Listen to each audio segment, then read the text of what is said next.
Only happens in theory. I don't know what happens in there. This is Nick, Hakim, when I say spit.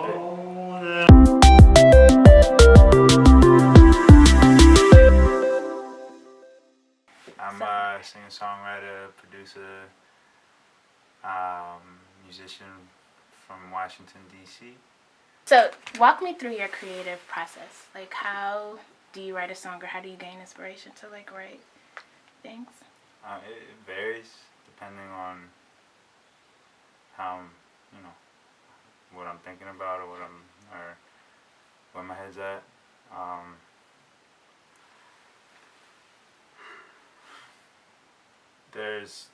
It depends. I mean, sometimes it starts with like a melody idea, or sometimes it starts with like me playing piano, or I'll start playing something on guitar. And a lot of the time, it's like I'll just press record with like a keyboard and like a mic, and just like record me,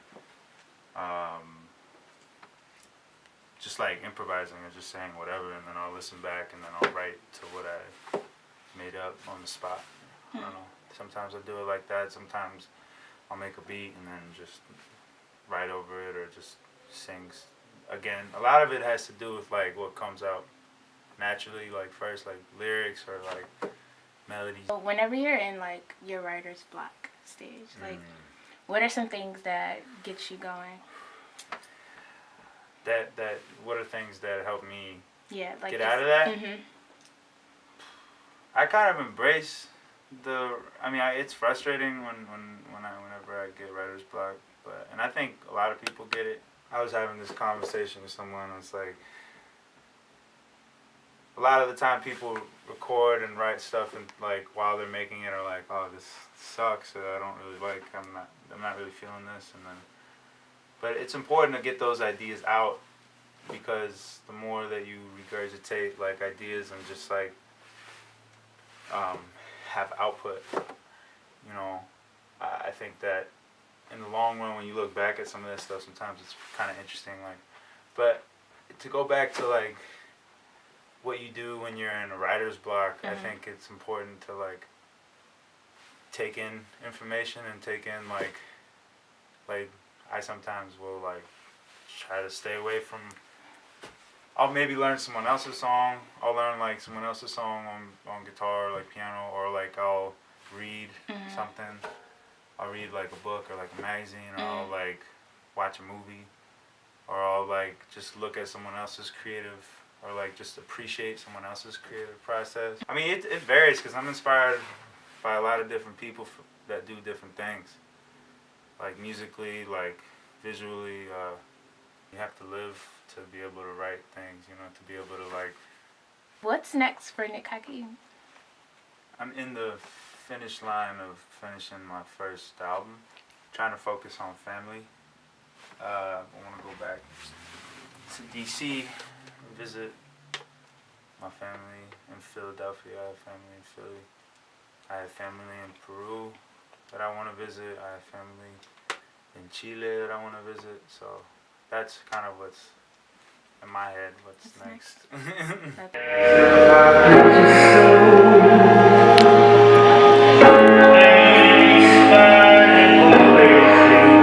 Deep as the ocean, cold like the sea. I'm lost in your storm. You poured it out on me with your eyes. They never lie. Just wrote it. It's definitely a person I'm talking about, but it's just about falling out with someone. I admit inside me lives fear I never wanted to show you. That's from the song Green Twins. That's on my next project. I'm talking about a significant person in my life that I've grown with. I sometimes, you just put on a face to not show how you really feel sometimes, to like be strong for the other person. I think that song is very extremely personal, with how something that her and I dealt with that really affected both of us, and we both had our own ways of dealing with it. Green Twins, it was this recurring dream that I had about these two little babies that were like running around. And it was like, the dream was like based on like a regular street. It looked like Boston when I was living here, like Jamaica Plain area, like kind of like that area. And there were two little babies that were green. They were like kind of like made out of jello. And every dream, they would run into the street and they would get run over. You don't want to share that with someone, or it depends too on the situation. Because I think in this situation, it was like I didn't necessarily want to show like this fear, because I felt like it would show like a sign of weakness, and I think that was something that I was dealing with, you know. Fear to love that person, or fear to just be with that person? No, it has nothing to do, because I'm deeply in love with this person, so it has nothing to do with like the dynamic of like how much. It had nothing to do with her. It was like it had to do with the situation. I like this one, and the light will shine. And the light will shine after the rain, and rain means blessings, so bless your soul. That's what it is. Another important person in my life would say something. She would say that I would always be like, oh fuck, it's raining, like, God, it sucks, like, it's raining outside, and she would always say, rain means blessings. So, you know, with rain, like, you have things that grow afterwards, and, you know, it's like a cleansing. Random question, how do you feed your soul? Because, like, I listen to a lot of your music. How do I what? Feed your soul. Like, how do you receive, like, how do you, like, not necessarily grow, but, like, how do you, like, gain wisdom or, like, inspiration? You know, like, just, because in your lyrics, like, you don't just say these things. It, like, when you sing about it, I feel like, you know how, like, I'll compare it to this. Like, when Nina Simone, like, would sing, like, you know, you felt her emotion. Like, even when she did the cover of Poplar Trees. Right. Is that the name of the song? Poplar Trees, right? Yeah. So anyway, you could feel that emotion compared to Billie Holiday. So whenever you say things like, you know, just lift me up from here, or like words like that, to me, I'm like what feeds your soul in order for you to like write these things? Just moments of feeling. A lot of this stuff that you're asking me about. A lot of like the songs from the EPs that I put out,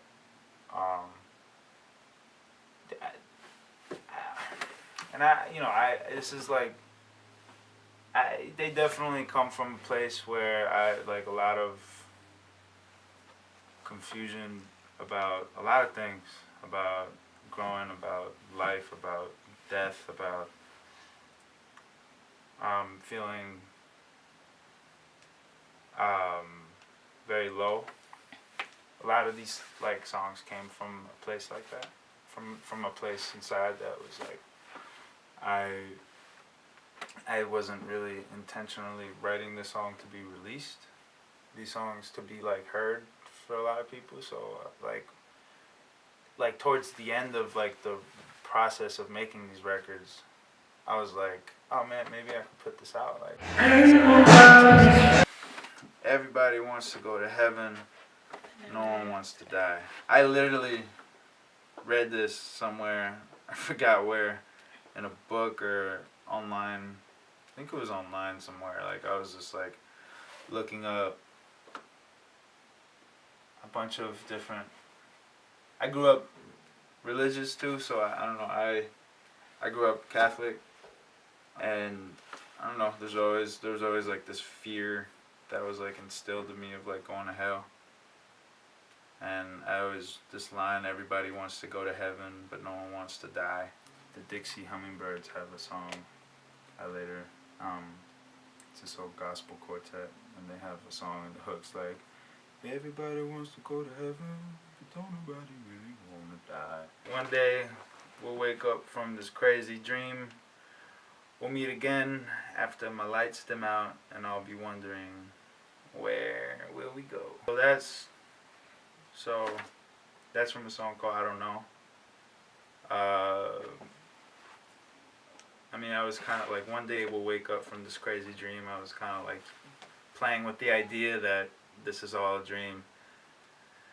And we'll meet again after my lights dim out, meaning the day that I die. And I'll be wondering, where will we go? And it has a lot to do with death as well, and like understanding the idea of what happens after we leave this life.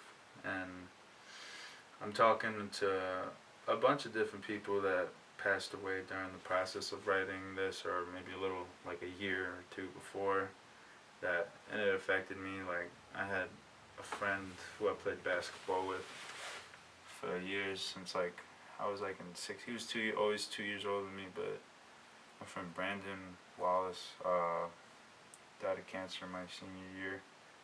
And my grandfather, there was a couple friends in high school that another couple, two friends in high school that passed away. Then my other grandfather, and like obviously I was, learning about like accepting death. All these things are just like helping me cope with the idea that this is just the natural part of our existence. Pour another glass of warm smoke into the river. So this whole song is a metaphor of getting really, really, really, really, of just drinking very heavily. So pour another glass. When you drink whiskey, it kind of feels like you know how it has like that really warm, like smoky feeling, like in your chest and in your throat. It's just a metaphor of that. Like, it's like Fun fact, I actually thought, the first time I listened to it, first couple of times actually, I thought it was pour another glass of your warm soul. Nice. And then I had to because I would look up on different YouTube. lyrics, different no, people. I would, yeah, because it's people crazy. People have like completely. I looked up actually the lyrics to one of my songs, and I was like wondering if it was even like available to if somebody even tried to because some of the songs you can't really understand what I'm saying. You can understand it and you can kind of make it out, but some of it's like kind of just more of just the texture and the harmony and the emotion of it. Sleep. My favorite song, by the way. Aww. Sleep, my dear. I hope you're dreaming sweetly. But I'll be gone before you wake up. This is very literal. Yes. It's there's no metaphor. It's like, I left one morning after a crazy, nobody knew I was leaving. I was somewhere. And I just left at 5 in the morning. I got on the train. And nobody knew that I left, or nobody knew I was leaving that early. So, yeah, it's pretty literal. But then you say things like, I won't leave my tracks, you'll never find me. And I'm just like, okay, so is he talking to a woman and he just slept with her and he's just See, a lot of people think this song is about a one-night stand. Right, and that's what me and my friend go back and forth all the time, and I'm like, it's not. I mean, that's another thing. Is I love the fact that people think that, because it's really not. But it's the power, just the imagination behind everybody's own interpretation is what I love about lyrics. But no, it's about a specific person. Honestly, what's so cool about all this stuff is I'm giving my best of I'm giving the best of my ability to communicate what I was trying to say, but at the same time, what's important to me is exactly what you said. Is like people can have their own interpretation based off of what, and I love that, and that's why some of these lyrics are kind of like, some of them are pretty straightforward, but some of them are kind of vague. Yeah. And I think that was like trying to make it vague but still like very relevant to what I'm trying to say.